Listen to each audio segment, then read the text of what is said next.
സർവകലാശാലകളിൽ വിദ്യാർത്ഥി രാഷ്ട്രീയം നിയന്ത്രിക്കാനായി വൈസ് ചാൻസലർമാർക്ക് നൽകിയ നിർദ്ദേശം ഗവർണർ രാജേന്ദ്ര ആർലേക്കർ ഹൈക്കോടതിയെ അറിയിക്കും. വിദ്യാർത്ഥി രാഷ്ട്രീയം വിലക്കുന്നതിന് കൊല്ലം സ്വദേശി ഡോക്ടർ എസ് ഗണപതിയുടെ ഹർജിയിൽ ഫെബ്രുവരി 4-ന് ചീഫ് ജസ്റ്റിസ് അധ്യക്ഷനായ ഹൈക്കോടതി ബെഞ്ച് ചാൻസലർ ഉൾപ്പെടെയുള്ള കക്ഷികളോട് അഭിപ്രായം തേടിയിട്ടുണ്ട്. സർവകലാശാലകളിൽ രാഷ്ട്രീയ സംഘർഷങ്ങൾ തടയുവാൻ വിദ്യാർത്ഥികൾക്ക് പെരുമാറ്റച്ചട്ടം വേണമെന്ന നിലപാടിലാണ് ഹൈക്കോടതി. ഇതിനായി എല്ലാ സിൻഡിക്കേറ്റുകളോടും നടപടിയെടുക്കാനാണ് നിർദ്ദേശം. MG സർവകലാശാല 2005-ൽ പുറപ്പെടുവിച്ച പെരുമാറ്റച്ചട്ടം മാതൃകയാക്കാമെന്നും കോടതി നിരീക്ഷിച്ചു.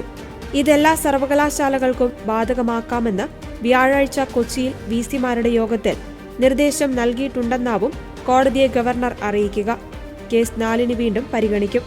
ഇതനുസരിച്ച് ഹൈക്കോടതി അന്തിമവിധി പുറപ്പെടുവിച്ചാൽ സർവകലാശാലകളിൽ വിദ്യാർത്ഥി രാഷ്ട്രീയത്തിന് വിലങ്ങു വീഴും. 2005-ൽ MG സർവകലാശാല പുറപ്പെടുവിച്ച പെരുമാറ്റച്ചട്ടപ്രകാരം പഠിപ്പുമുടപ്പ്, മുദ്രാവാക്യം വിളി, ധർണ, പ്രകടനം, ഉപരോധം തുടങ്ങിയവയൊന്നും പാടില്ല. ക്യാമ്പസിൽ ഇതൊക്കെ അച്ചടക്ക ലംഘനമായി കണക്കാക്കും. പിഴ, TC നൽകി പറഞ്ഞുവിടൽ, പുറത്താക്കൽ എന്നിവയാണ് ശിക്ഷ. വസ്തുക്കൾ നശിപ്പിച്ചാൽ പിഴയും പോലീസ് നടപടിയും നേരിടേണ്ടിവരും. വിദ്യാർത്ഥികളുടെ ആവലാതികൾ തീർപ്പാക്കാൻ പരാതി പരിഹാര സംവിധാനം രൂപവൽക്കരിക്കണമെന്നാണ് നിർദ്ദേശം. സർവകലാശാലകളിൽ വിദ്യാർത്ഥി രാഷ്ട്രീയം നിയന്ത്രിക്കുവാനുള്ള നീക്കം ചെറുക്കുമെന്ന് SFI സംസ്ഥാന സെക്രട്ടറി PS സഞ്ജീവ് പറഞ്ഞു.